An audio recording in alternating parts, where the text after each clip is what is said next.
The operational situation was not encouraging. Despite air support, the advance of our ground units in Tavria was insignificant. There were not enough forces to break through the enemy's defences. There was little artillery in the troops, and we did not see tanks at all. The offensive was not developed and exhausted. One day in the evening I was called to the command post. Pokrishkin, a pair with Captain Baryshnikov immediately fly to the area of Polahov and Orakov. Conduct a detailed reconnaissance, said the regiment commander. From the division reported there on the roads appeared enemy motorcyclists. The flight was to fly to the north, in the rear of the 18th Army. It was alarming.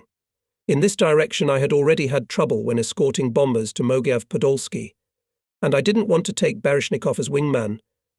He's an elderly pilot, recently has become more cautious when carrying out combat missions. I knew that his mental state is not easy, and his behaviour sometimes bordered on the manifestation of fearfulness. However, there was a shortage of pilots and did not have to choose. We had a thorough talk and took off. We are going to Pology at an altitude of 50 meters. The sky is covered with a low solid cloud. We can see well that some of our units are moving westward on foot. Here is the artillery on horseback. This is a reinforcement of our advancing troops in the areas of Kakhovka and west of Melitopol. Pology is under us. Everything is calm here. However, I'm not left with a feeling of anxiety. The message about the appearance of motorcyclists in our rear meant a lot. By my small combat experience, I knew the principle of the enemy tank troops' offensive after their breakthrough in the rear of the defence. In front move reconnaissance units on motorcycles. Behind them strong forward units of tanks, and then the main forces. If there are motorcyclists, then, therefore, in our rear breaks through a powerful tank group, and this threatens to encircle our troops in Tavria, as it was at Nikolaev. We're heading for Orakov. We fly at an altitude of 50 meters. From this height, no motorcycle can hide from observation. But except for refugees on the roads, nobody can be seen. Approaching Orakov. The road is deserted.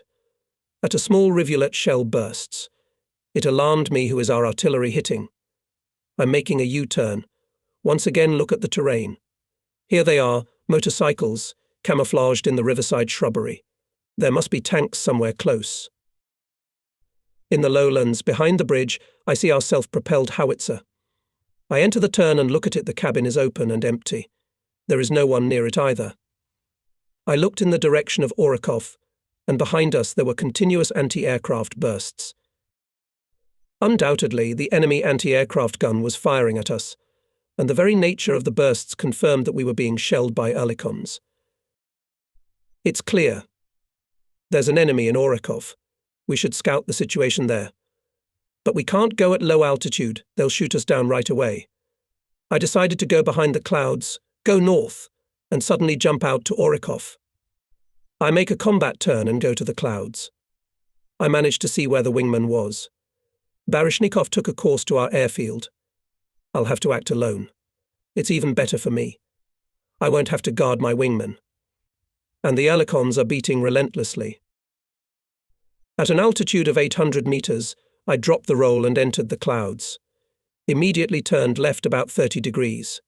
To the right of me, in the direction of the previous course, were flying luminous shells. Having gone behind the clouds on Sinelnikovo, I dive to the ground and rush at high speed along the road to Orakov. The enemy's tanks and vehicles are coming along it in a continuous stream.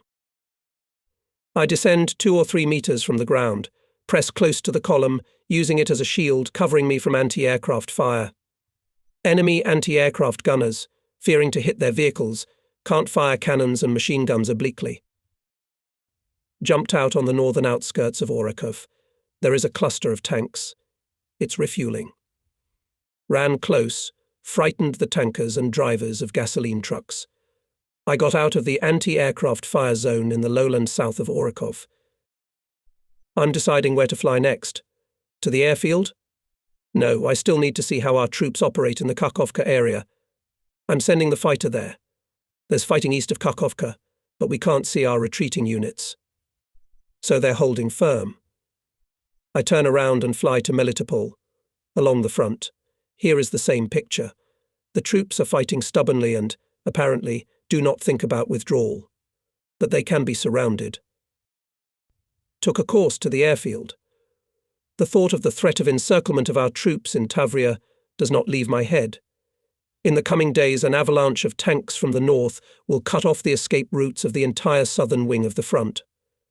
Will the defending units manage to hold off the tanks, or will they surround the two armies of the southern front? Will the higher headquarters trust the data received in the reconnaissance? Will take urgent action?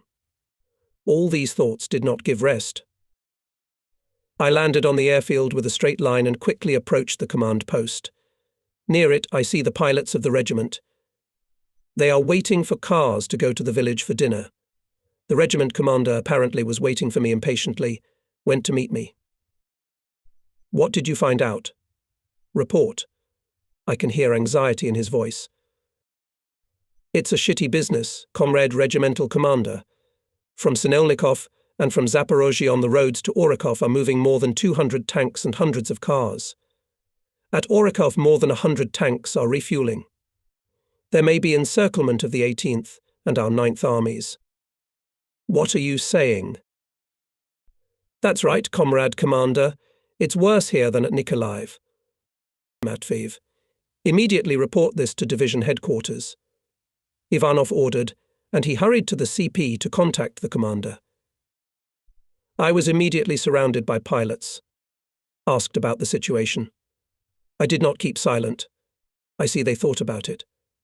They understood what the appearance of enemy tank units in our rear would lead to. A few minutes later, the regiment commander came out to us.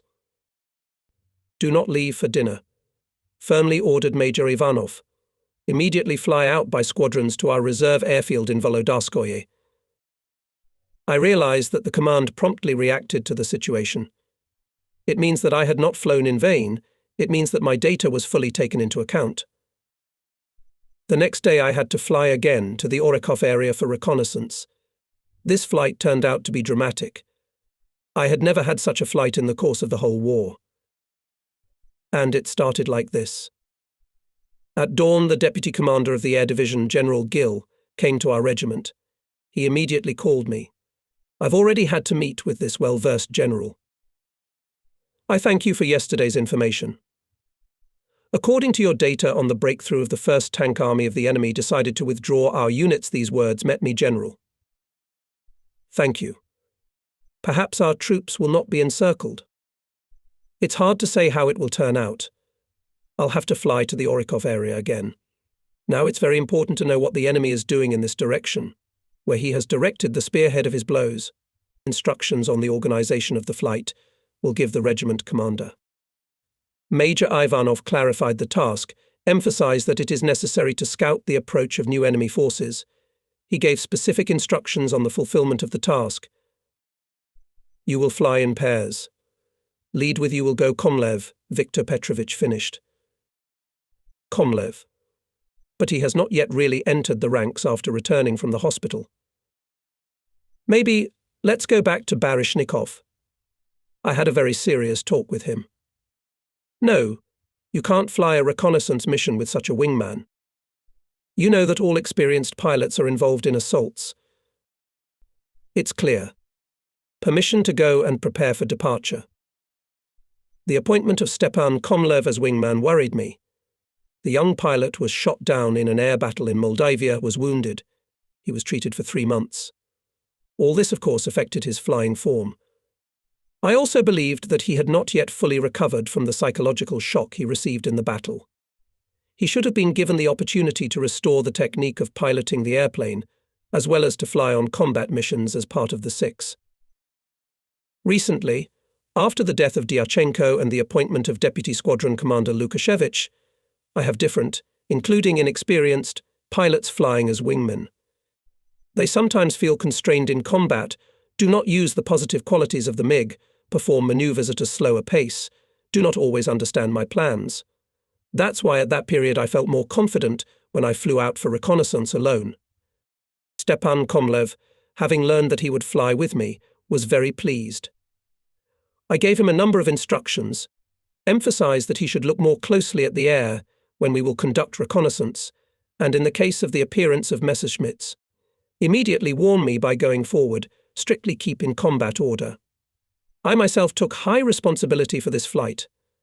I realized that I was entrusted with reconnaissance of operational importance in the interests of the entire Southern Front. On the quality of its implementation depend on the decisions of the command. The situation revealed yesterday caused a sense of responsibility for the fulfillment of the task, but also alarmed. To accurately determine the actions of the enemy required a flight at low altitude. And this put me at a disadvantage when meeting with enemy fighters. Our pair is a convenient target in such a case, and the fact that with me comes a pilot who has a long break in combat flights forced me to think over all the options in advance. We took off, but I felt uneasy. I feared for the actions of Komlev, although we discussed possible options that could meet us in a combat flight. We go on the route. Below us and on the sides most of the terrain is covered with morning fog. On its background we are clearly visible from above, as on the screen. It is difficult for us to see what is being done on the ground. From Polog we turn to Orakov. On the road to the west there are some small columns of vehicles and artillery. A stream of refugees is moving towards them. We are descending. We see our troops rushing. I understand they are coming to create a barrier to the enemy's tank wedge. Our forces are small, but they are marching firmly, not stretching out. They are coming to stand to the death. Again, we're going to the middle height. East of Malaya Tokmachka, near the forest plantations, we can see our large caliber guns. They are firing in the direction of Orakov. Here is the western edge of the village. Yesterday I saw rifle units digging trenches here. Today I can see a solid trench occupied by fighters. Will they have enough strength to repel the enemy tanks? And ahead, closer to Orakov, already the enemy. Tanks with crosses on their sides, cars are visible. They are sprawling through forest plantations, mown fields. Orakov is full of military equipment. Yes, a lot of forces at the enemy. Bypassing anti-aircraft batteries, we are going to Zaporozhye. On the roads to the south there are tanks, cars, guns again. We turned around for the return route. I look carefully, trying to memorize on the terrain of the enemy columns, their composition, direction of movement. Komlev at energetic maneuvers sometimes breaks away from me, then again takes the battle order. Here is already Orakov behind, soon our defense in Malaya Tokmachka. The situation on the ground causes anger at the enemy, and this feeling does not always lead to reasonable actions. I decided to hit with ears and machine gun the vehicles on the road before coming out to our own. I put the plane into dive and looked in the direction of Komlev. He's not behind me. I'm looking for him. There he is, above and ahead. He's heading east. And behind him, a couple of Messerschmitts. They might catch up. Vigorously take the plane out of dive, lighten the propeller, give afterburner, rush after the enemy pair. I look ahead, keeping an eye on Komlev. Why doesn't he turn on the engine afterburner? Then he would have been able to get away from the enemy. Now I wanted to tell Stepan that at these moments. That's what Komlev's unpreparedness to act in difficult situations of combat flight was saying. How could I foresee that he did not know this simple truth? And the enemy pair is already in the tail of the MiG. In seconds they'll open fire. We must save Komlev. The distance to the Messerschmitts is still long, but we can't wait any longer. I'm launching ears. It whizzes by. I'm launching a second one. Again, no hit. However, a shell with a firing tail passed so close to the wingman of the pair that frightened him. He immediately turned his plane up, and I'm catching up with the lead. From him to Komlev's plane already stretched smoke machine gun trails. There's no time to lose. Immediately I open fire, and a long burst pierced the Messer. Smoke burst out of it. It somehow settled down, but it is still on its course. I continue to shoot at it and further. In these seconds, I almost crashed into a burning enemy plane. Suddenly, a machine gun burst hit the engine of my MiG. I threw the fighter to the right, below the track. A Messer flew over my head. In my haste to save Komlev, I did not notice the second pair of the enemy on the right. They threw a line into my plane. The engine immediately gave a brake. The speed dropped sharply. The 3 remaining Messerschmitts, built in a chain, began to go into the tail of my MiG. There was nothing to think about active combat now. There was nowhere to wait for help. We have to rely only on ourselves, on the ability to get out from under the blows. I understand I have to pull to my troops at Malaya Tokmokshka. That's where my salvation lies. Enemy pilots, confident of victory, will try to kill me to increase the number of downed planes. In these seconds I gathered all my will and self-control in a fist and prepared for maneuvering. There was only this opportunity left. Turned from behind the armor backrest facing the approaching messers. I watched them wolf pack overtake me, go into the tail of the damaged MiG. I have to catch the moment of opening fire of the Mi-109 and sharply go under the track. The main thing is not to allow aiming fire, especially cannon fire. The maneuver cannot be done earlier. The delay is tantamount to death. Here is already approaching the first messer. I'm keeping my eyes open. He is at the sighting distance of opening fire. At the same moment I throw the fighter with a slide down and to the side.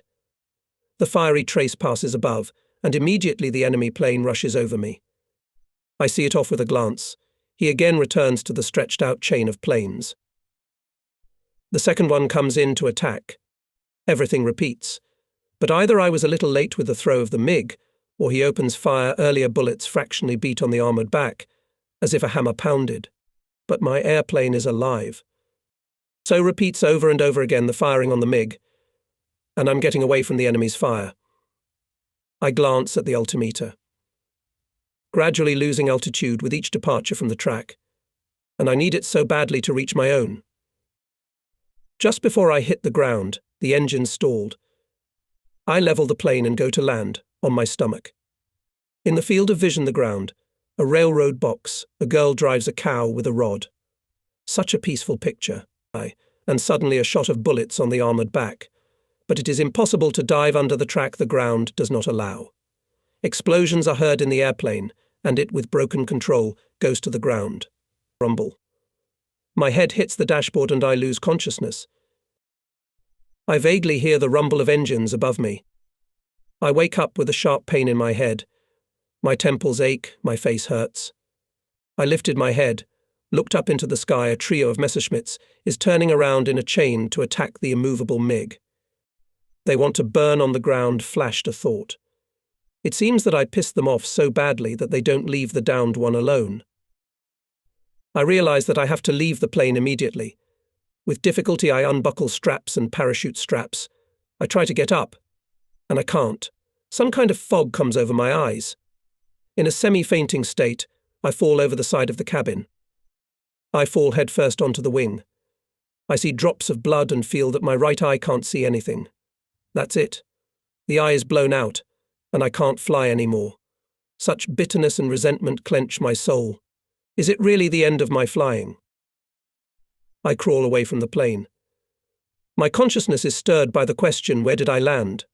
With us or with the Germans the Messerschmitts are diving overhead? Now there will be a line on the airplane, and on me. Not far away at the crossing I see a bridge. With difficulty I get up and run to it. It is necessary to hide. I went under the planking in time. Nearby there were bumps from shells. I have to think about self-defense. I take my pistol out of the holster and load it. Once in Moldova, afraid of captivity, I almost hurried to shoot myself. Now I know that I should not be in a hurry. It is necessary to understand the situation, and then make a decision. I listen. There's no one nearby, and Messerschmitts are already leaving, having failed to set fire to my MiG. I came out of hiding. I looked around. There's a house nearby. A railroader lives there. I go to it. A view of the village opens up. An old woman is rushing towards me, crying, and her hands are shaking. My hostess. Is this Malaya Tokmokshka? Are there any more of us in the village? I ask her. Tokmokshka. Ours are here, the Soviets. They are fighting the Germans on the other side of the village. She showed her hand to the western outskirts of the village. Now I heard the explosions of shells and the crackle of machine guns. Still at their own. I felt more cheerful. But only my bloodshot eyes could not see anything, and it bothered me. If you'd be so kind. Bring some water. I need to wash the blood off my face. The woman quickly got a bucket of water from the well and poured it on my head and palms. I open my eyes, I can see both of them. Good. My eyes are safe, I'll fly. I'll pay the Nazis back. I'm thinking out loud. Where's the good? Your whole face is wounded, says the lady of the house with bemusement. Everything will heal. Where can I find a doctor and get bandaged? She showed me the house where the medical center is located. I'm going there and myself thinking about how to lift and take out the MiG. Explosions of shells and mines, shooting from rifles and machine guns intensified. Clearly the battle is close by. It was unknown how it would end, but it was necessary to take the airplane away and get out of here faster. It was possible to foresee the further development of events on our part of the front, and I wanted to get back to the regiment with my MiG, even if it was pierced. Here, at the front edge of the defence, I had the opportunity to see for the first time the work of the medical station. The wounded were brought to the shed, near which piles of bloody bandages were lying. Inside the shed, groans and screams could be heard. Here first aid was rendered. The bandaged were put on wagons and taken to the rear. Orderlies carried out on stretchers and put the dead in a row on the spread straw behind the barn. They no longer needed medical help. I stood and looked at this terrible picture, not daring to enter the shed. An elderly orderly in a bloody coat came up to me. Comrade pilot, what are you waiting for? Let's go to the infirmary. The doctors will give you help. No. I'll wait when it will be freer, I answered him, feeling that my conscience does not allow me to go to the dressing before these maimed soldiers. Come on. As long as the battle is going on, the wounded will be brought here all the time, the orderly repeated insistently. Our conversation was interrupted by a shell explosion. The nearest house collapsed on its side. Soon 2 soldiers, holding a boy of about 7 years old, with a ripped belly, were brought there. The child's blue face was marked by wide-open eyes. In them were frozen surprise, and as it seemed to me, a reproach to us, the adults who allowed such a thing. I have seen a lot of suffering, experienced the death of comrades in arms. But this, probably, I will not forget for the rest of my life. Hatred for the enemy squeezed me into a lump. Thirst for revenge against the fascists for the suffering of our people seized me. In the reproach seen in the eyes of the child, I felt my guilt, the guilt of the soldiers of the army who allowed the enemy on our land. Quickly, we must return to the regiment and take revenge on the fascist killers for all the misfortunes they had brought us. I turned around to leave, but I was stopped by a nurse. Here in the yard, she washed the wound and bandaged it. I moved towards the front line of defence. Soon I met a sergeant and asked him to escort me to the command post of the unit. Under the whistling fragments of mines and shells, we were sneaking along a shallow trench.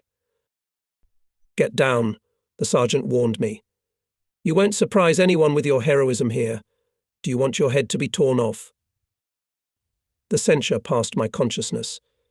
A kind of indifference to my own safety took hold of me. Must have been the stress of the morning. Here's the CP. I introduced myself to the regiment commander. He was standing at the embrasure, with binoculars. He turned to me and asked, "Was it you who were killed by the Messerschmitts?" Me, but I'll pay them back for it. I ask you to help me pull out the plane that was hit. Don't worry. We'll repel the tank attack and we'll help you. Sit down. Have a rest. He turned toward the battlefield again. Half an hour later, there was relative silence. The commander breathed a sigh of relief. A smile appeared on his tired face. The Krolts have been pissed off. A dozen tanks were set on fire and hit. Now soon they won't be able to attack. Chief of Staff, give him a car and soldiers. Well, and you, pilot, hurry up and get your plane while there's a lull. Briefly told the commander about the data received during the reconnaissance. Thanking him for his help, I asked for a couple of bottles of fuel mixture. There were a lot of them in a box in the corner of the control center. Take it. If you can't get the plane out, burn it. Keep in mind that in the middle of the night we'll start our withdrawal topology.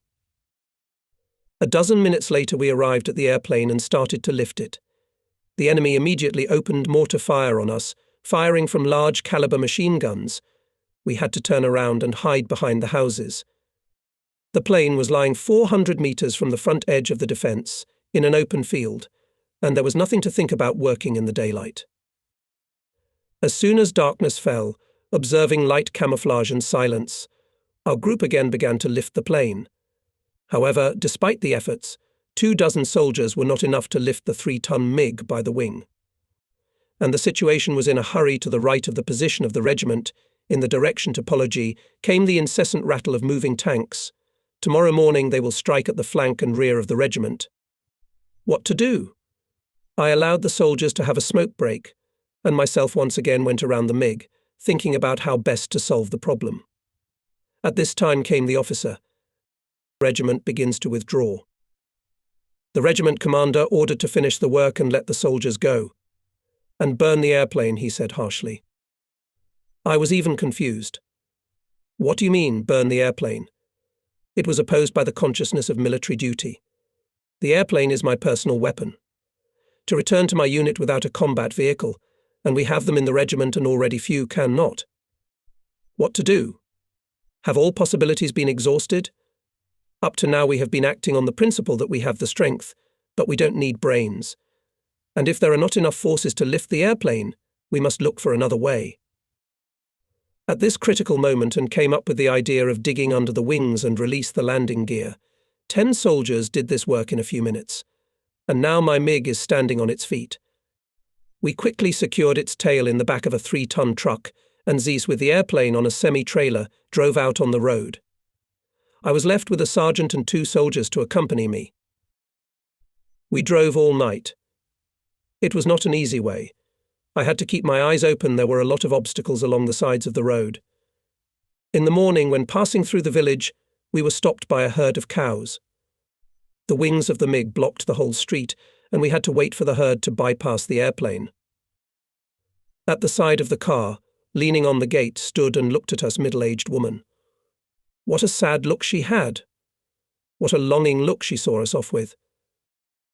Comrade Senior Lieutenant, we should ask this woman for something to eat, the sergeant whispered in my ear, bending over from the body into the cabin. We haven't eaten anything since yesterday. And I was hungry. I had not taken anything in my mouth for more than 24 hours. I approached the woman. Hello, lady of the house. Can I get something to eat from you? We have plenty of food. We're living well now. But who's going to get it all? So our army is leaving, and you're leaving us for the Germans. Let's go to the cellar. The well-deserved reproach of a peasant woman, whose husband and sons are probably fighting somewhere, made me feel ashamed. My legs became leaden, my feet were stuck to the ground. Shame for our helplessness prevented me from going to get food for the team. Turning around, I quickly walked to the car and jumped into the cabin under the surprised looks of the soldiers. What are you standing there?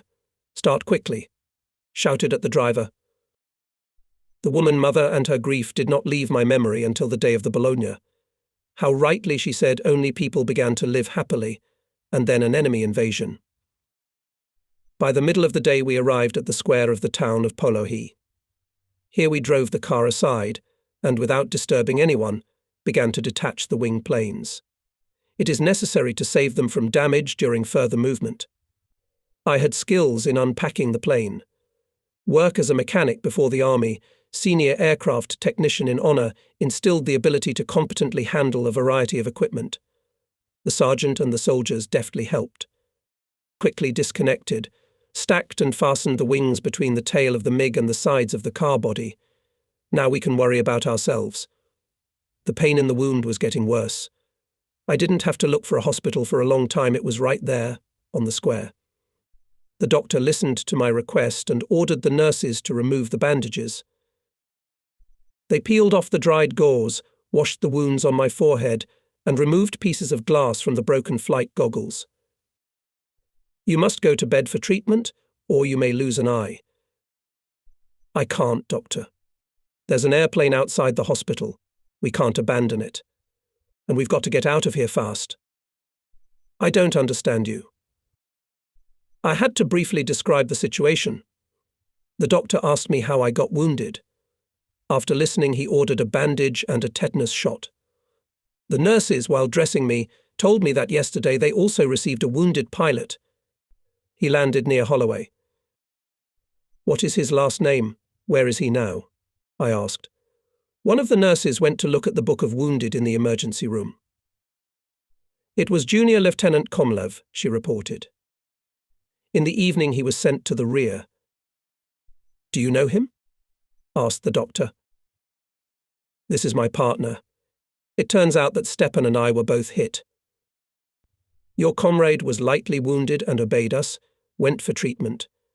But you're stubborn and don't want to lie down, they reproached me.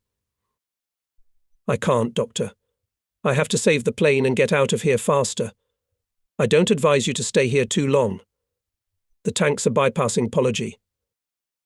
We're waiting for the transport that took the wounded yesterday to return. We have to take everyone who went to the hospital. We can't leave them behind. I once again advised the medics to take urgent measures to remove the wounded and evacuate the hospital. At those moments I did not realize that my advice, as well as my departure, were already late. When I returned to the airplane, I saw that the soldiers accompanying me were in a depressed mood. What's wrong? Get in the car and let's go. And where to go? They say the enemy has broken through to the east. The roads are cut by tanks there, said the sergeant. Where did you get this information? The cars came back from there. The soldiers told me how they ran into the tanks and barely escaped. The sergeant pointed to the cars standing on the square. They showed up while I was bandaging. The message was discouraging. If the enemy tanks in the Kuybyshev area intercepted the road to Volodarskoye, then where to go? There was still an open way to the south, to the Sea of Azov. There, perhaps, the enemy's advanced units had not had time to reach. Don't think about it, but there's only one way out. I decide to go south. The sooner we get to the sea, the more hope to meet there the troops retreating from Melitopol and make our way with them to Mariupol. Get in the car. Start it up. Gave orders to his small team. The driver pointed out the road on which our way lay. It was more convenient to drive the airplane with the removed wings. There was less interference from oncoming and passing traffic. In this relatively calm atmosphere, I involuntarily thought about the reasons for the failure in the last flight. How is it that we did not notice the attack of Messerschmitts? Komlev, responsible for the search for the enemy in the air, watched them. But it's my fault too. I relied too much on my partner, did not take into account his little combat experience.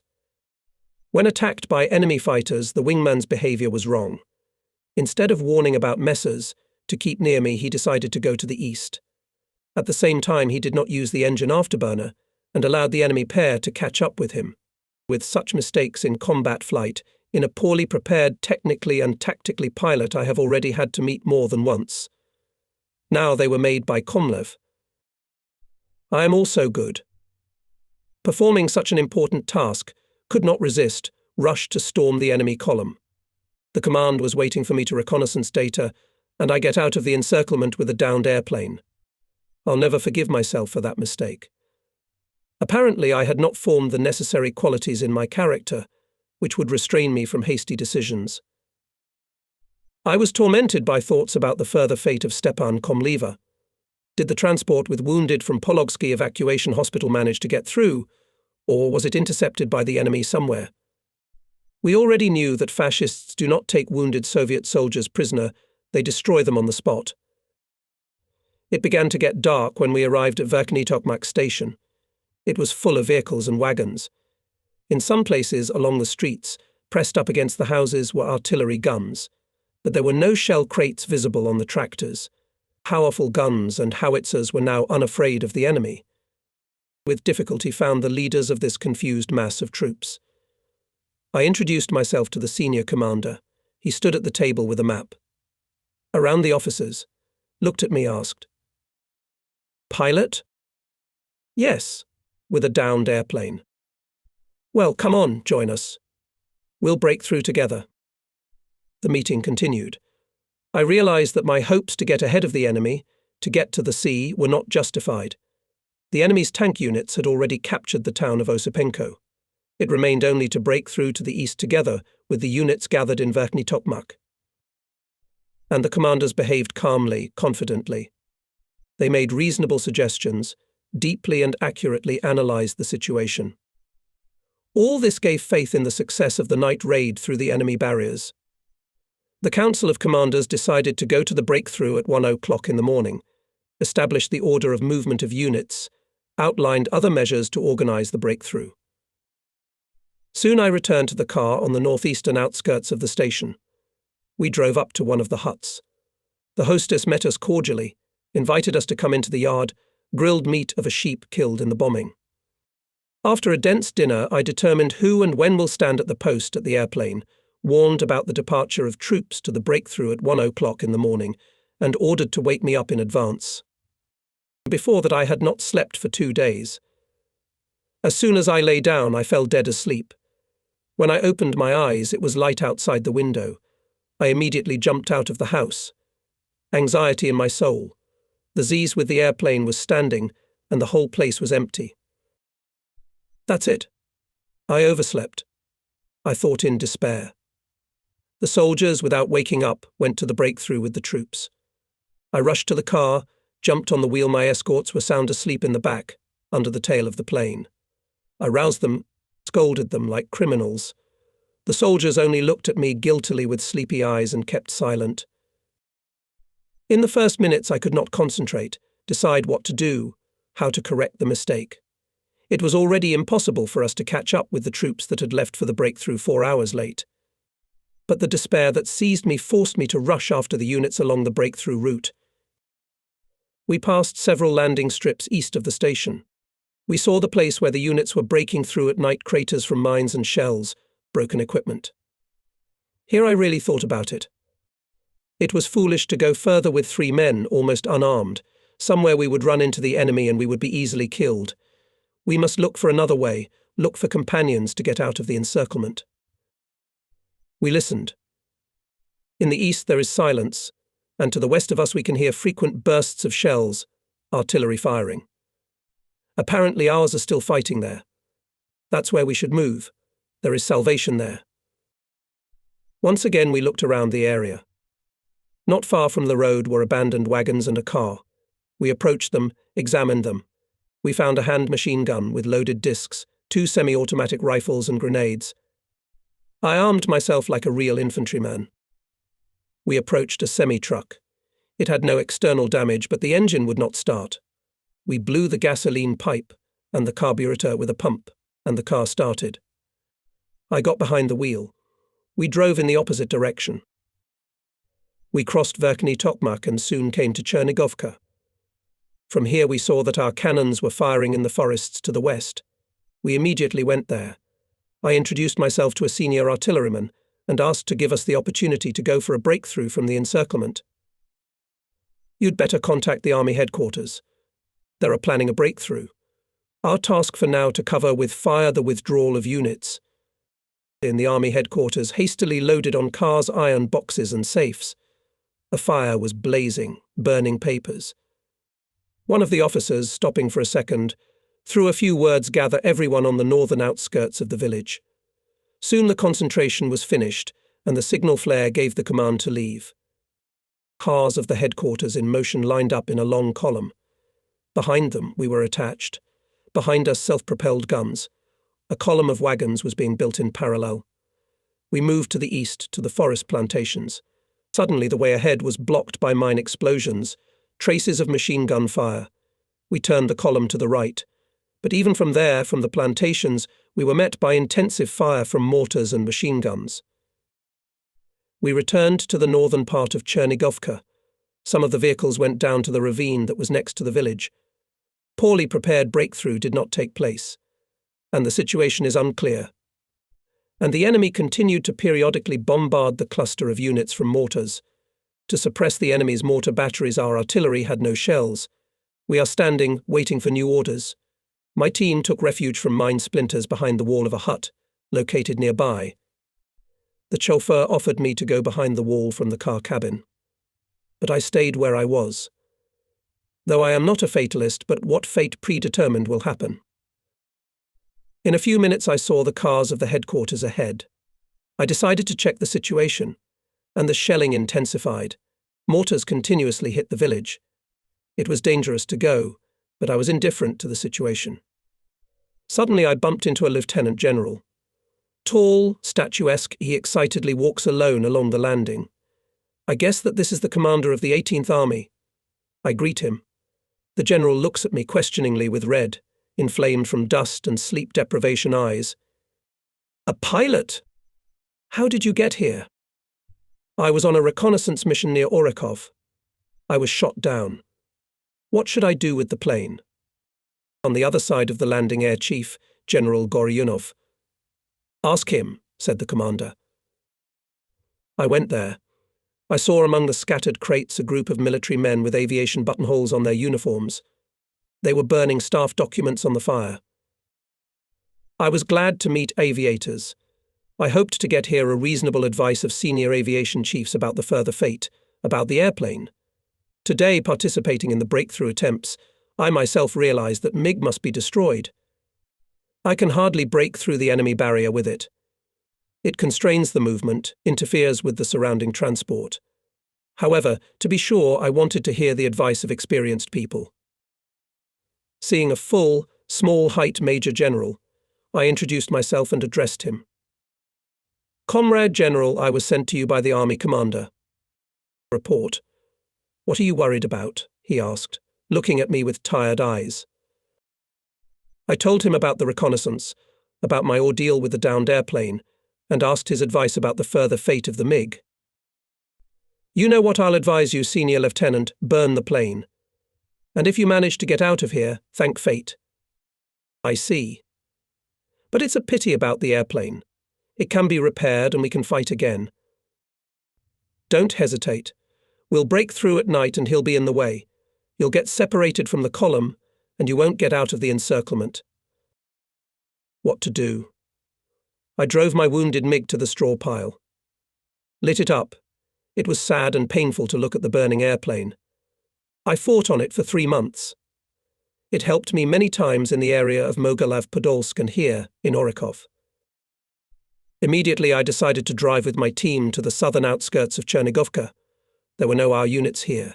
I had to get something to eat and stock up on food for the road. I sat behind the wheel of a semi-truck with soldiers in the back. We are driving along the outskirts of the village. Suddenly, from behind the outermost house, a long cue sounded. Bullet trails passed close to the cabin. Rapid reaction saved me. I sharply rushed the car into the courtyard of the house, and out of the door, towards us, a woman. She's wailing. Why did you come here? Go away quickly. There are Germans behind the house.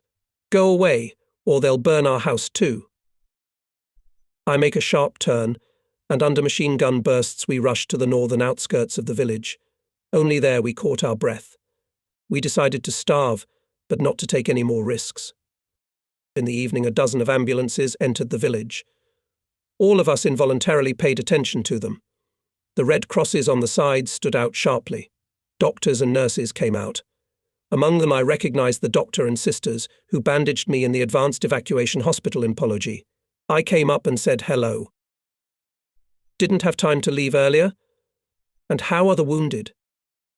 We barely got away. Only a part of the medical staff and wounded were saved, the doctor told me without raising his eyes. And as if justifying himself, he finished, and what could we do?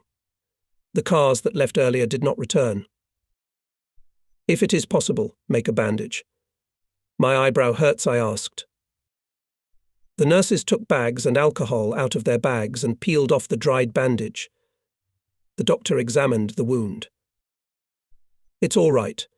The eye is intact and the wound is healing. The words "the cars did not return" excited me. Did Komlev and a group of wounded manage to slip to the rear? And if they ran into German tankers? God forbid to be there. I'm going to my group.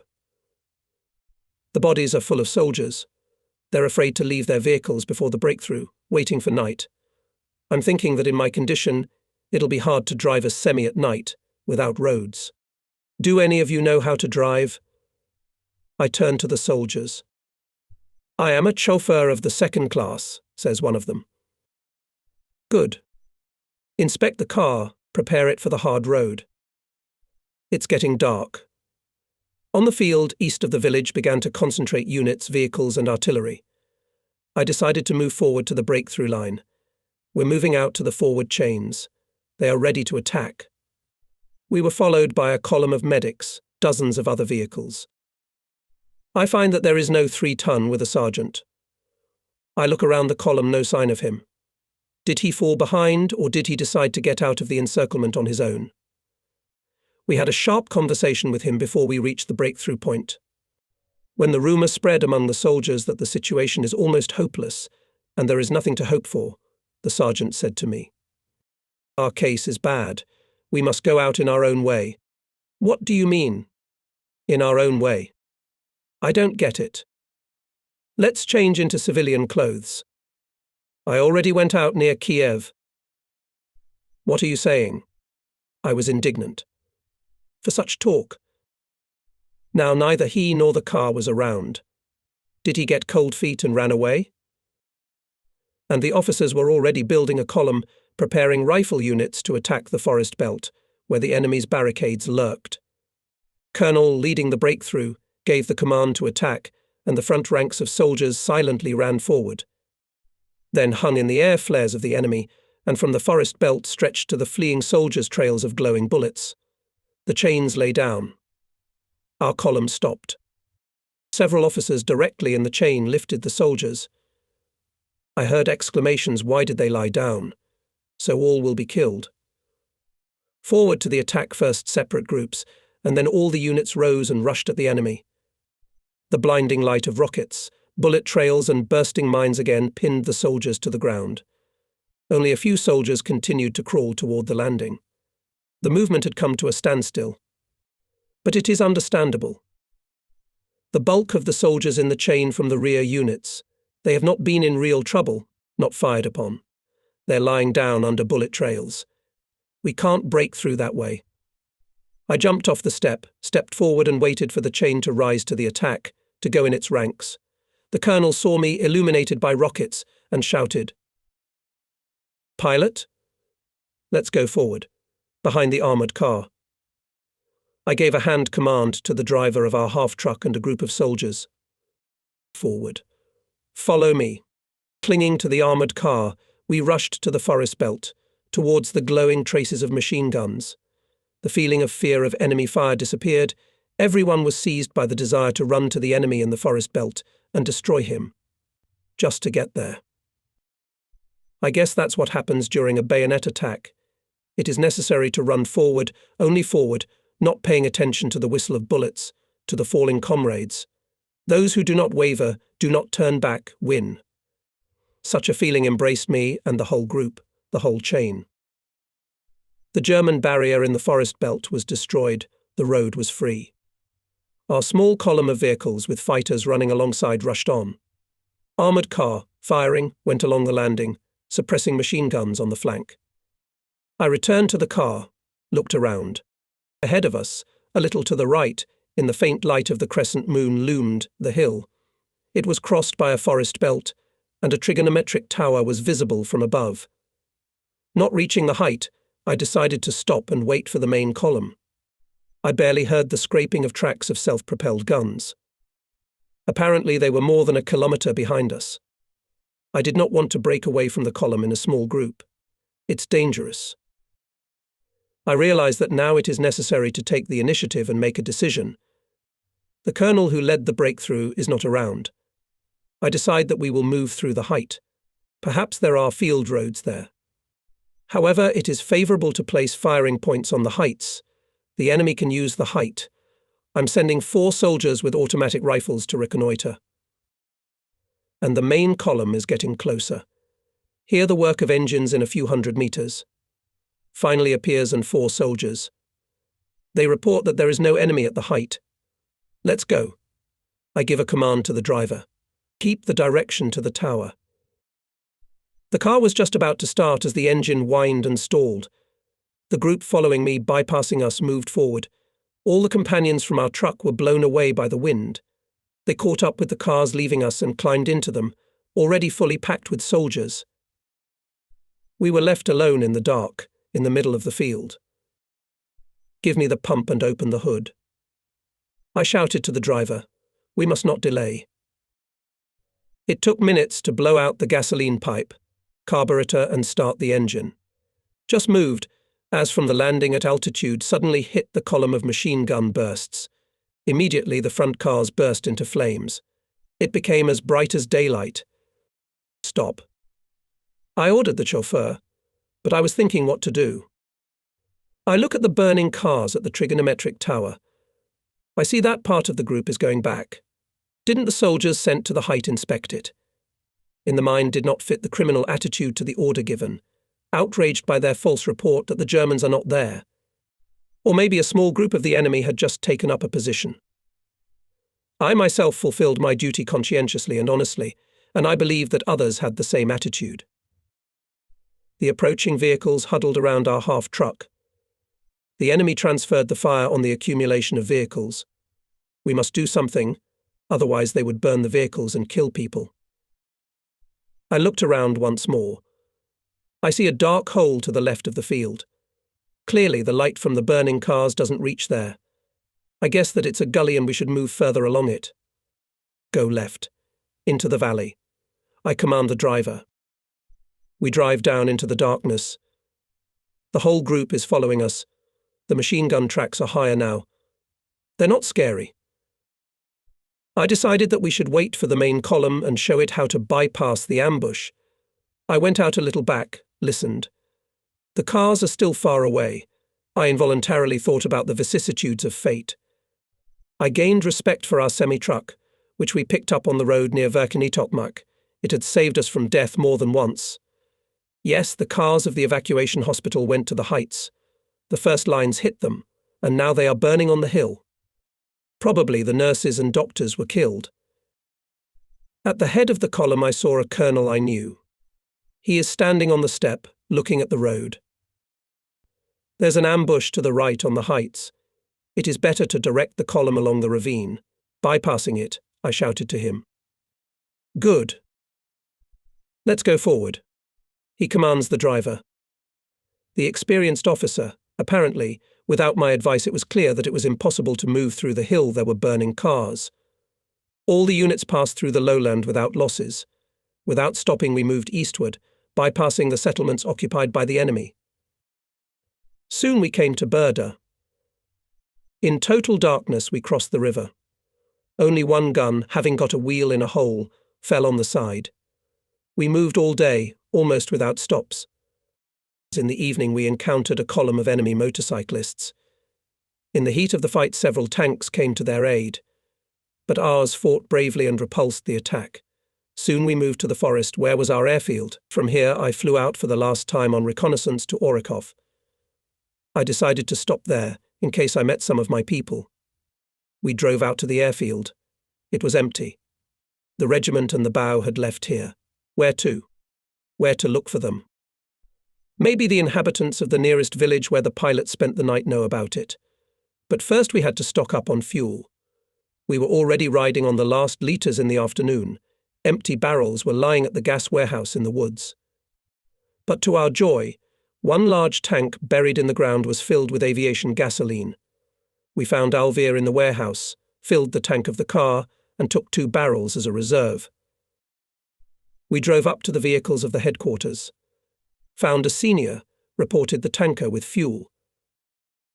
It's very useful. Drive forward and show the way, he said, and gave a command to the chauffeurs to follow me. 3 hours later the tank was empty. We were not alone in the forest. Several retreating regiments were concentrated here. In Mariupol already dominated Hitlerites, and the commanders of the units decided to break through at night to the northeast, bypassing the city. With the onset of darkness the units began to pull out of the forest and take the direction to the city of Stalin. Night breakthrough, movement on country roads, bypassing the settlements occupied by the Germans, observance of strict light camouflage, all this was very hard work. We had to drive with headlights off, orienting ourselves by a white sheet of paper pasted on the back of the body of the car ahead of us. In the first half of the day the columns reached Starobeshchev. Here our troops were firmly defended. Having surrendered my travelling companions by car to the disposal of the military unit, and having a little rest, by evening I found the headquarters of our army. The commander instructed me the next morning to leave for Taganrog, where our regiment was based, and also to tow there on a trailer and his damaged car. Early in the morning we set off. I drove on my semi-truck, fully loaded with wooden stakes from tents, and with a passenger car hitched on a cable. I was surprised by this load. We are losing towns and villages, factories and collective farms, but we are saving stakes that nobody needs and that are only good for firewood. Lamenting, I did not suppose that the overloading of a half-truck, which had seen the likes of it, would turn out to be a salvation for me. Though we moved without stops, but obviously we did not manage to get to Taganrog in daylight time. The loaded car was barely crawling, and with the onset of darkness we decided to stand the night bombers of the enemy began to operate over the road. They were dropping bombs on the cars driving with lights on. We approached the village of Pokrovsko. We settled down on its outskirts in the house of a railroad worker. We only fell asleep as a loud knock on the door raised everyone. We grabbed our weapons and opened the door. Officers in NKVD uniforms came in. Whose cars are at the house? They looked at us sternly. Fine. We're going to Taganrog. We spent the night here. We didn't dare to go in the dark, I answered. To Taganrog? The Germans are there. You're lucky you didn't go further. The southern half of the village has already been captured by the enemy. We must leave immediately. I'm thinking of a direction. Isn't the road to Rostov intercepted? No. Leave here immediately. We're blowing up the elevator and leaving too. We got to Rostov without much trouble. Soon I found my regiment in Batarsk. I presented myself to the regiment commander. Welcome back. Didn't the Germans kill you completely? Smiling, Major Ivanov asked. It was obvious that he was glad to see me back.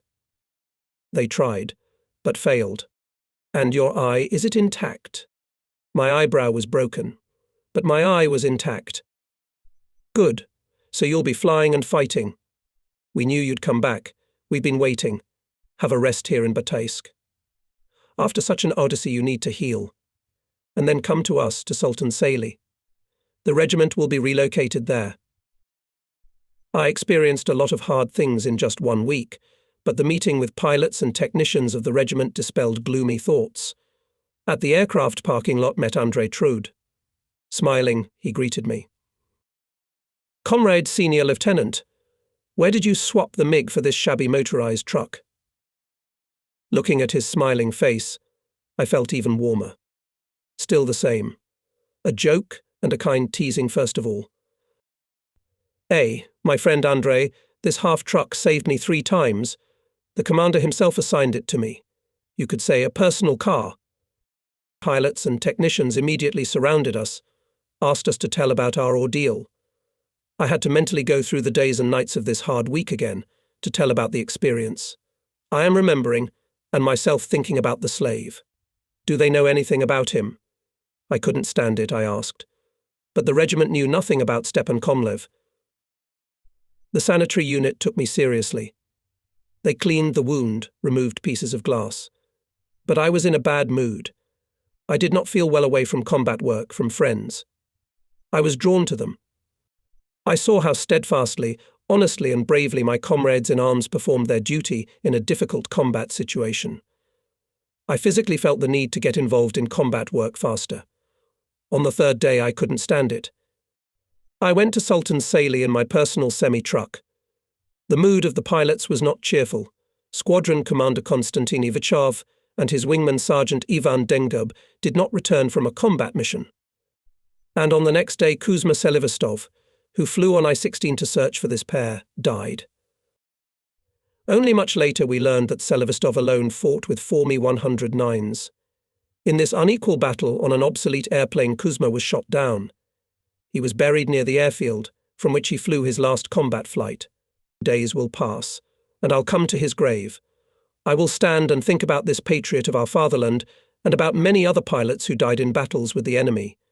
How many graves have modest obelisks, and how many more unknown heroes? That day, after experiencing sorrowful moments, I came to the control room. I asked to be included in the combat work. Viktor Petrovich looked at me and firmly said, "No, Pokrishkin. You will have another task to retrain young pilots from I-16 to MiGs. It is necessary to prepare them to fight on the new equipment." I didn't agree, I objected. I wanted to fight the enemy. But Viktor Petrovich stood his ground. "Don't be stubborn.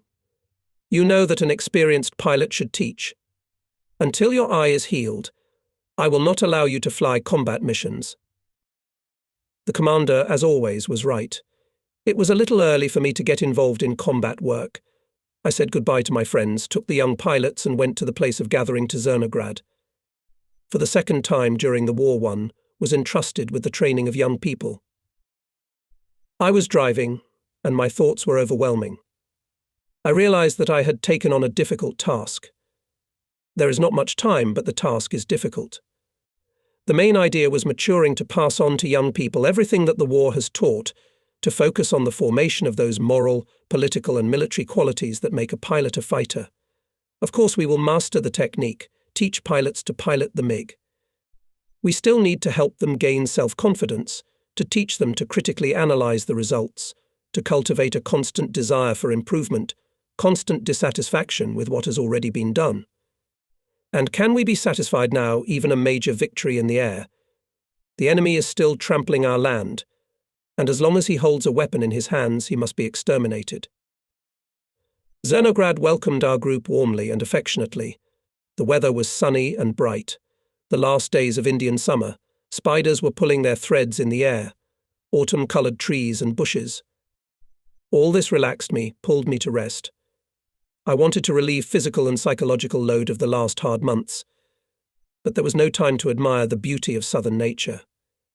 Immediately we started studying. While my eye was bandaged, we were engaged in theoretical training.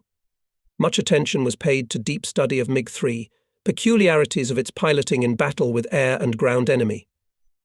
I taught pilots to determine the distance to enemy planes and to open a killing fire using schemes and the simplest manual simulator. We studied enemy airplanes Mi-109, U-88, U-87, their device, armament, the most vulnerable places, approaches for attack. He took most of the lessons on himself, shared his experience of flying on MiG-3. He paid special attention to the tactics of fighters, developed during 4 months of combat operations at the front. Speaking about combat orders, emphasized the advantage of a pair over a trio. On schemes and models of airplanes, proved to pilots that a wide-open battle order of the group on the front and height better provides search for the enemy, less distracting attention to discretion. It does not constrain the maneuverability of aircraft in the group. Of course, I had to explain why in my recommendations I depart from some pre-war instructions. The young people understood me. The pilots were eagerly drawn to the experience of the frontline soldiers. They knew that soon they would plunge into combat life themselves, and they had to be ready for it. Sometimes we had to leave the subject when we found out weakness in some issue. During the lesson, for example, I felt that pilots confused the terms prudence and search. I could see that it was not accidental. I had to explain to the young pilots that search is the pilot's observation of the surrounding space in order to detect the air enemy, and prudence is reduced to the observation of obstacles and their aircraft on the ground and in flight to prevent collision. Much attention was paid to the study by pilots of the principles of combat in vertical maneuvers and the performance of falcon strike on targets. Already in the first months of the war, this maneuver during the attack gave the greatest effect, allowed small forces to successfully operate in combat.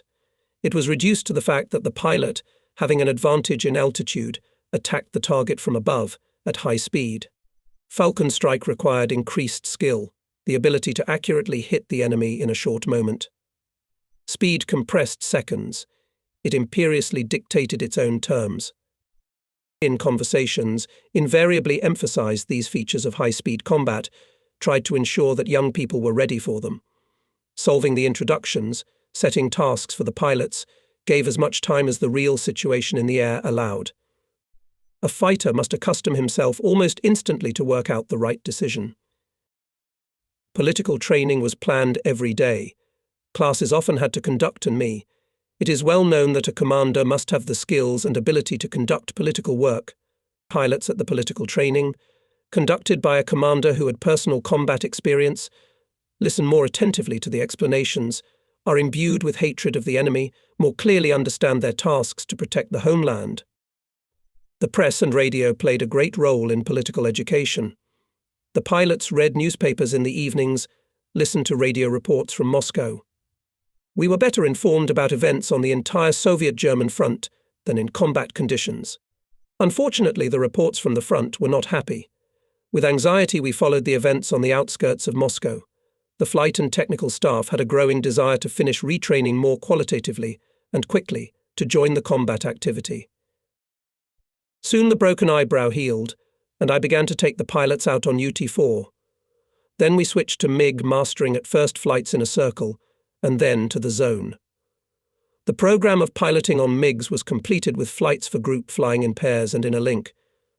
We switched to conducting training air battles. Training went without flying accidents, although not without mishaps. During the training air combat Nikitin with Trud west of Zernograd, a U-88 fell out of the clouds, and the young pilots, chasing each other, did not notice a real enemy nearby. We didn't have a chance to guide them, as lacked a radio station on our planes. I jumped into the MiG standing at the start and took off, but from the junkers saw MiG spinning not far away. The Nazi pilot dropped bombs in the field and the junkers disappeared in the clouds. Not finding the enemy, I sat down, angry at my students. Soon Nikitin and Trud landed and came up to me. "Comrade Commander, the task for air combat completed." "What did I teach you?" "Junkers saw." I asked sternly. "We didn't see any junkers. Otherwise we would have knocked him down," with a smile answers Andrei Trud. AAU fighters. The search for the enemy should be conducted from boarding the plane to the parking lot. In any flight. And you in the air behaved like rattlers. It's a good thing you didn't get shot down. Not one day they had to blush under the ridicule of comrades. Tensely engaged in mastering MiGs, we strived to finish retraining by the day of the Great October Revolution. We listened with great attention, joy and pride to the message about the solemn meeting and parade on Red Square. Joseph Vissarionovich Stalin, who made a speech, spoke about the great liberating mission of the Red Army. He admonished the Soviet soldiers, partisans and partisan women with the words, "The whole world looks at you as a force capable of destroying the robber hordes of German invaders. The enslaved peoples of Europe, who have fallen under the yoke of the German invaders, look to you as their liberators. A great liberating mission has fallen to your lot. Be worthy of this mission. The war you are waging is a war of liberation, a just war. May you be inspired in this war by the courageous image of our great ancestors, Alexander Nevsky, Dmitry Donskoy, Kuzma Minin, Dmitry Pozharsky, Alexander Suvorov, Mikhail Kutuzov. May the triumphant banner of the great Lenin fall upon you. For the complete defeat of the German invaders. Death to the German invaders." Stalin's speech filled us with confidence in the imminent defeat of the Nazis near Moscow, confidence in our victory. On the very eve of the holiday, the enemy launched an offensive on our front in the direction of Shakhty. He aimed to encircle the troops in the Rostov area, to make a breakthrough to the North Caucasus, to divert our reserves from Moscow. The main blow was struck by the 1st Tank Army of the enemy, replenished with equipment and personnel. In connection with the threat of capture of Sultan Sala, the regiment flew to the airfield near Zernograd, mastered by our group. And immediately after the holiday, we in full staff relocated to the flying site at the village Semikarakorovskaya.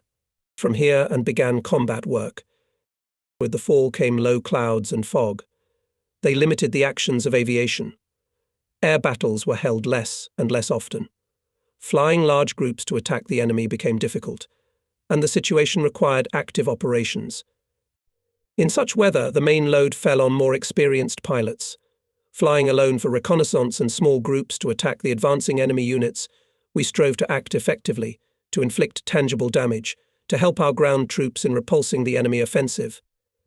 In bloody defensive battles, our troops stopped the onslaught of the enemy. Near the city of Shakhty, the fighting gradually quieted down. Hitler's formations failed to bypass Rostov from the north.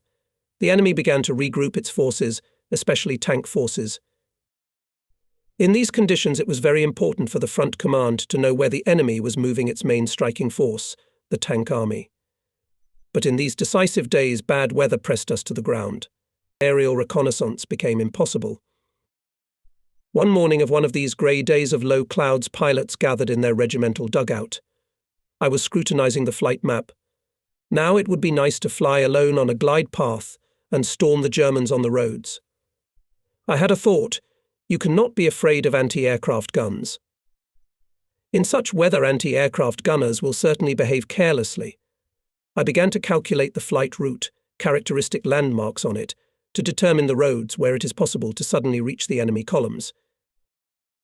I had not yet had time to think it over, when suddenly I was called to the command post of the regiment. I was firmly convinced that I was called for some business, but certainly not for a flight. At the control centre, the regiment commander, after asking me how I was feeling, said, "Our regiment is presented to the guards rank." But now the commander called and said what kind of guards we will be if we do not find the tank army of the Germans. The ultimatum is clear. We must find the tanks. But fly alone. Major Ivanov walked a minute, thinking aloud.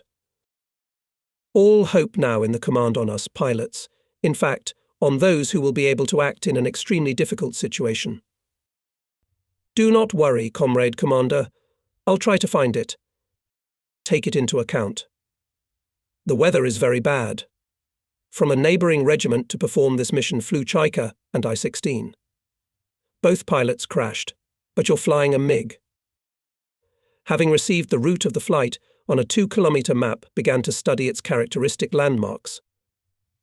I tried to memorize them. The route coincided with the one I thought about in the dugout when I was planning an assault flight. Soon I reported about readiness for departure. Viktor Petrovich checked me and gave me the go-ahead. I was about to leave the control centre as the phone rang. The division commander decided to talk to me personally. "Pokrishkin, a German tank army has gone somewhere from Shekty. We must find it. It's very important for the front command." "Understood, Comrade General. I will do my best to fulfill the task," I assured Osipenko. "Look at Bolshy Sala and Chaltir.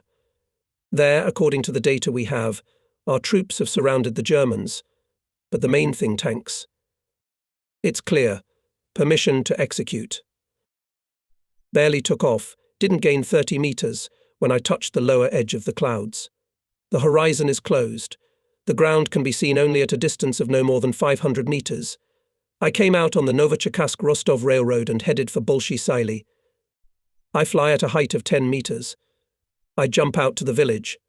At its southern outskirts, I notice tanks standing scattered. Their guns are aimed at the village. I come closer and see white crosses on their sides. Enemy. The same thing on the western outskirts. There are a dozen or two tanks here. I can't go to the eastern outskirts of Bolshy Sal. Anti-aircraft gunners must have noticed me, prepared, and will meet me with fire. I'm taking a course along the route indicated to me. I skip along the roads, over the roofs of houses in the settlements. No more tanks. Where are the main forces of the enemy tank army? I should have looked. It's time to lay down on a reverse course. I can't see the enemy. I'm walking along the road. I'm catching up with a column of motorcyclists. They ride calmly, confidently. They hope that in such weather there will be no aviation in the air. I can hear the crackle of dozens of engines running. I take aim and press the throttles. I shoot the whole column with machine gun fire, from tail to head. I see the motorcycles flipping over and flying into the ditches. Good. They won't make it to Rostov. Successful assault attack relieved me of anger for the failure to find the main forces of the tank army. Once again I pass over the outskirts of Bolshy Sal, but now from the east. There, too, with a dozen German tanks. I move aside, turn around and fly over the centre of the village. There are our wagons, soldiers. It's called Surrounded the Germans. Ours are inside the village, and around more than 30 enemy tanks. Apparently it's the advanced detachment of Kleist's army. And where are the main forces? I can't look for them anymore, I'm running out of fuel. and I have to go home. I'm going to Chaltir. There is the same picture inside the village our troops, and around the German tanks. East of it, the defence line. Here our units are fighting with tanks, holding firm. I went back to the airfield. Landed. I reported to the division headquarters that I found more than 50 tanks, surrounded Bolshy, Saley and Chaltir. I feel from the tone from the questions asked by the officer of the division headquarters that they do not believe the data on the encirclement of these settlements. By the middle of the day, the weather improved. The pilots who flew out for reconnaissance confirmed this data. By evening, the fog began to thicken again, the cloud cover decreased. The commander called me to the phone and personally ordered me to fly out again for reconnaissance. The route is the same, and the task is the same. I sat down here at the control center to the table. I thought about it. The enemy is not a fool. He will not do regrouping tanks near the front. Therefore, it is necessary to check the roads in depth from the defensive line. So I did it in flight. At first, I passed along the familiar linear landmarks to Chaltir, from it through Bolshy Saley to Novoshokhtinsk. I did not find any tank units. At the first moment, I felt despair. Where are the main forces of the tank army? If they make a sudden attack, then the price of me as a scout is nil. I'll put our troops under attack. In Bolshy, Salak and Chaltir are the advanced detachments. Somewhere behind them is the main force. I decided to look at a more remote area north and west of the village Generalskoye, although it was not part of the route established by the division commander. Checked the fuel enough. And took a new course. There, not far from the road on the field, I saw deep tracks of caterpillars. I turned around and passed over them. The tracks led me to the forest lanes. In the evening twilight and thickened fog, I saw lights near the plantations. I passed to the side of them. Dozens of fires. Crews scattered from them to the tanks, which stood in rows, camouflaged in the forest belt. I estimated by eye more than 200 vehicles. Did you really find them? This is the main forces of the enemy's tank army. Oh, I wanted to hit Hitlerites at that moment.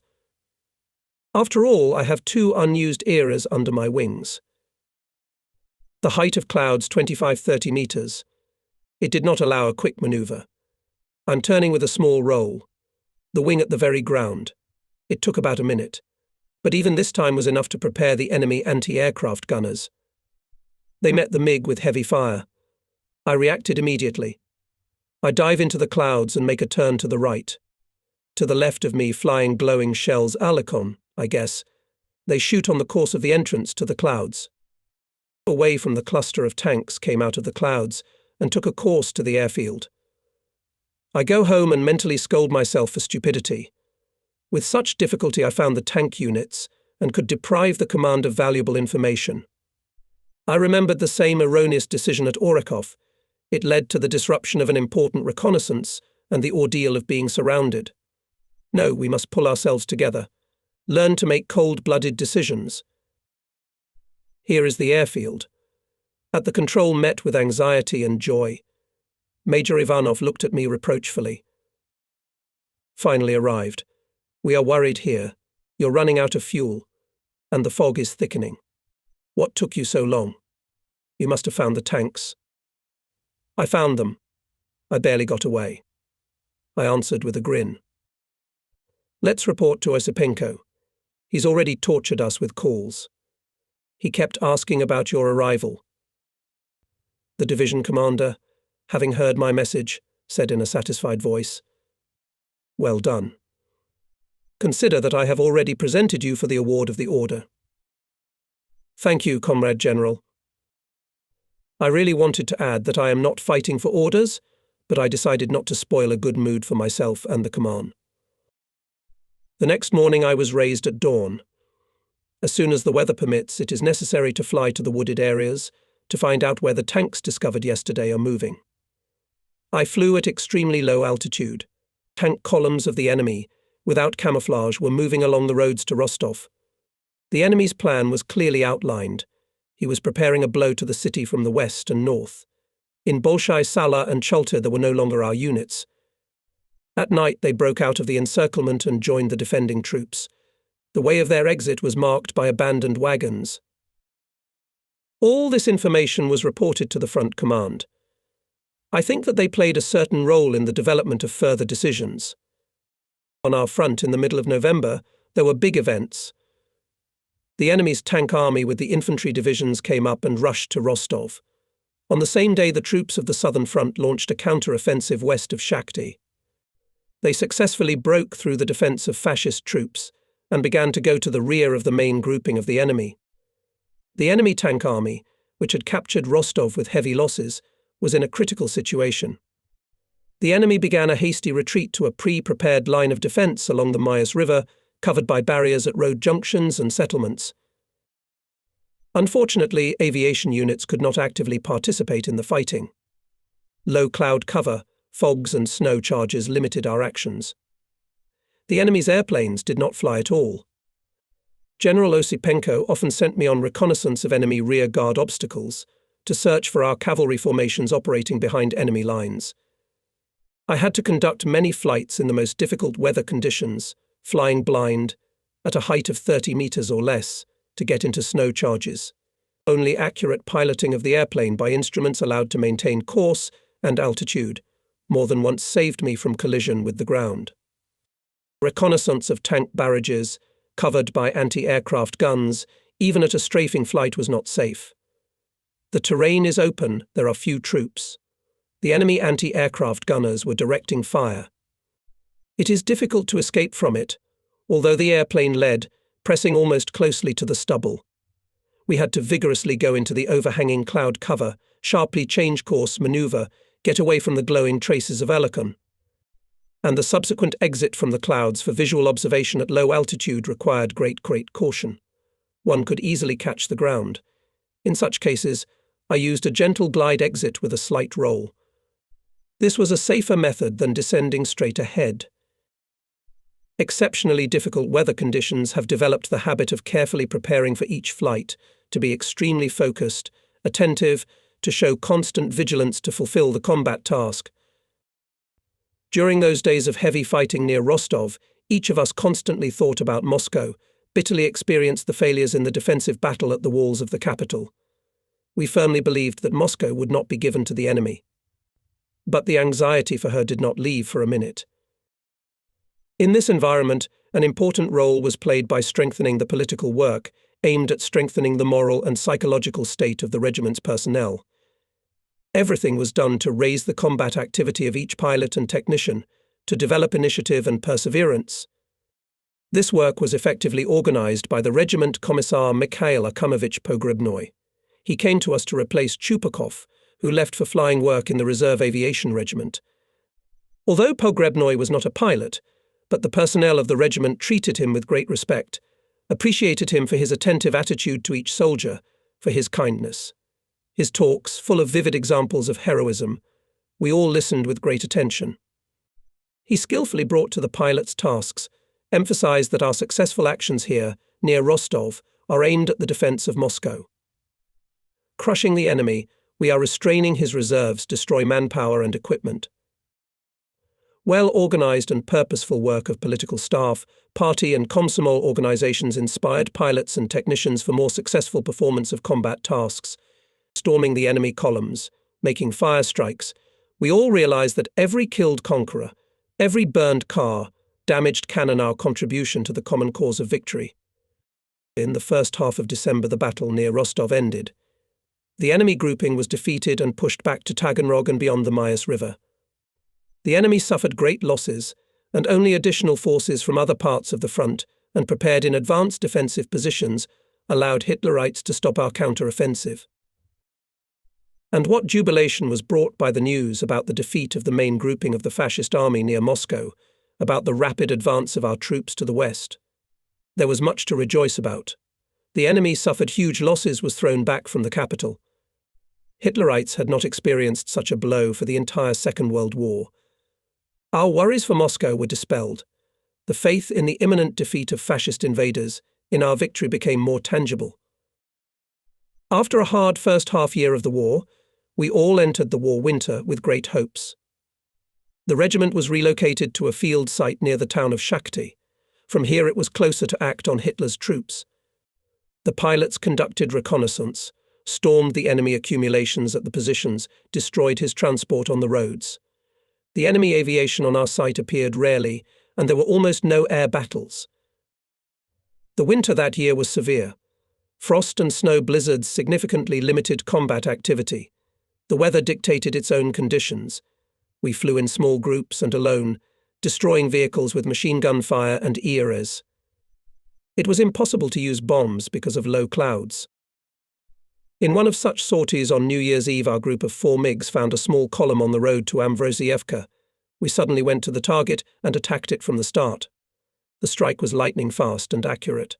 12 vehicles were set on fire. Among them, 5 gasoline tankers. They exploded, hitting other vehicles. Reported on the results of the assault. The Chief of Staff of the regiment immediately transmitted this data to the division. Suddenly from there demanded to report additional information. Apparently this data was required by the leadership for the final New Year's report. Pokryshkin, the division headquarters demands to report how many enemy soldiers your group killed, Captain Matveev informed me, not letting the telephone receiver out of his hands. We couldn't see from above how many enemy soldiers we killed, I said. I told you about the burned vehicles accurately, and the drivers and servants ran away in panic along the ditches. We had used up our ammunition and had nothing to shoot with. Matveev, having talked to an officer of the division headquarters, handed me a telephone. Here, they demand your personal report. Having listened to the strange question, I replied. On the exact data, we'll have to ask the German command. What a commotion arose. I hurried to hang up the phone. Well, Alexander Ivanovich, this will not forgive you. A few minutes later, Nikandrik and I got a reprimand. And by evening a group of pilots, awarded by the front command, went to the compound to receive awards. Escorting us to Ravenki, where the division headquarters was located, Matveev leaned to my ear, quietly said, "Just in case a hole in the tunic in advance do not make. Maybe you'll need it, maybe you won't. What if they cancel the award after your report on the results of the assault to the division headquarters?" It won't be cancelled. The Order of Lenin is awarded by the front commander. I was going to Ravenki with joy. I knew that I would meet famous pilots of the division. But I was especially happy to meet Vadim Fadiev. He was a man of great stature. There were a lot of stories about his heroic deeds, prowess, courage and resourcefulness. I really wanted to personally get acquainted with this outstanding pilot. When at the beginning of the war we, fighters, crushed the cavalry division of the enemy in the area of Kodim, we heard rumours about his successful attacks having used up all the ammunition. He tried to chop cavalrymen with the propeller of his plane, drove horses across the field until exhaustion. A recent incident on the Maas reached us.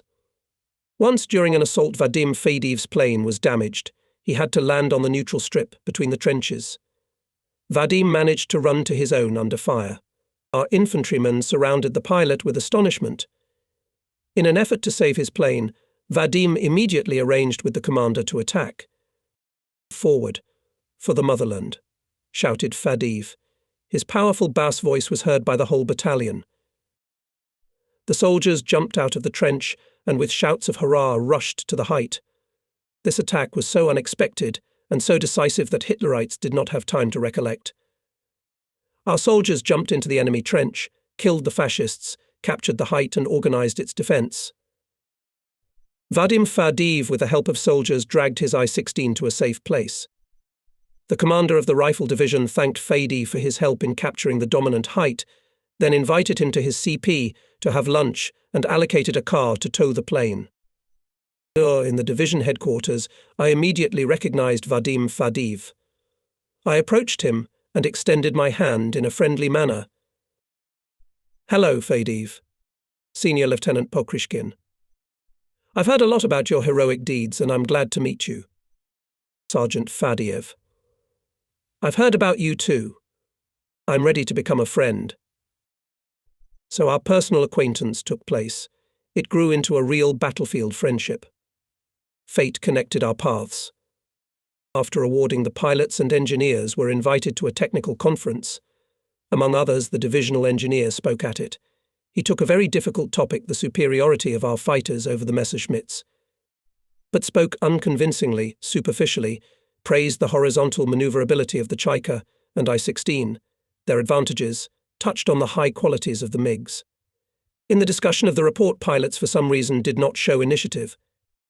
They had to meet Messerschmitts and Junkers many times in battles and personally experienced the combat capabilities of our equipment and the enemy's equipment. I also decided to speak at the conference. I expressed my views on modern fighter combat tactics, said about the advantages of the MiG in flight speed and when fighting on vertical maneuver. At the same time, he pointed out its weak armament, the absence of a radio station, so necessary to control the actions of groups of fighters. I emphasized the need to have guns on the new fighters, because machine gun armament is not always effective enough in modern air combat. I felt that my performance did not please some of the division leadership. I was veiledly accused of underestimating our combat equipment in the lack of confidence in their aircraft. To argue with people who had never conducted an air battle, had no combat sorties, was simply devoid of any sense.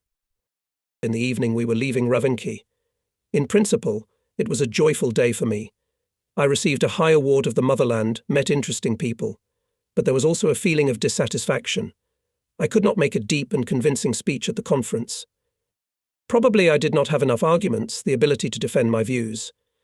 And the reaction to my speech was not what I expected. But one should be able not only to search for new things, but also to defend them, to speak convincingly and forcefully, so that everyone would agree, yes, it is true. It was the last days of December. In the regiment headquarters was a real emergency. Continuously ringing phones from the division, overturned piles of papers, flared sharp disputes between officers.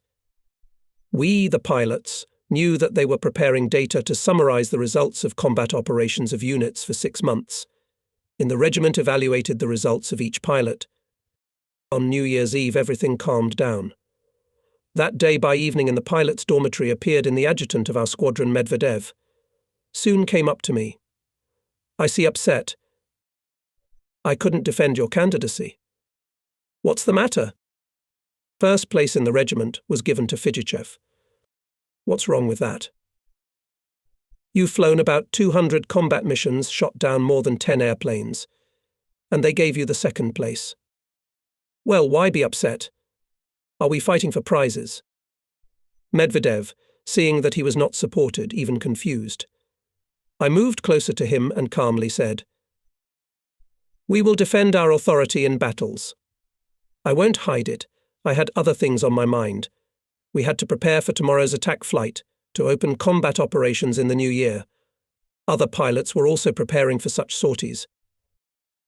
Before dinner, Major Ivanov advised me, Lukashevich and V. Karpovich to fly early. Karpovich to go to bed early. We realized that in the morning the three of us would fly out for an assault. Almost all the officers of the regiment were gathered for a gala dinner. Viktor Petrovich warmly and cordially congratulated everyone on the coming new year and wished them success in combat. Listening to him, each pilot thought about the past months of the war, about his successes and failures, about his fallen comrades in arms. What will the new year bring to our motherland and each of us? The end of the war was not yet in sight. We knew brutal battles awaited us, and we were ready for them.